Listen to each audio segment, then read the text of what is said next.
One fine day அப்படியே ஸ்கூலுக்கு போயிட்டு இருக்கும்போது ட்ரெயினில் ரோடில் சைக்கிள் செயின் கழிஞ்சு நின்றுட்டு இருந்தோம். இங்கே வந்த போ. I love you.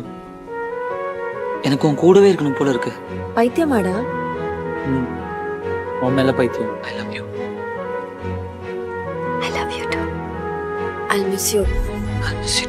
என்ன பைக்ல ஒரு ரவுண்ட் கூட்டிட்டு போறியா? உன் கண்ணை பார்க்காம இருக்க முடியல ஜனனி. நல்ல பொண்ணுப்பா, நம்ம வீட்டுக்கு நல்லா இருப்போம். அம்மா, நான் ராமன் ஒரு பையனை லவ் பண்றேன். I love you Ram. நான் உன்னை என்னைக்குமே கஷ்டப்படுத்த மாட்டேன். தெரியும்.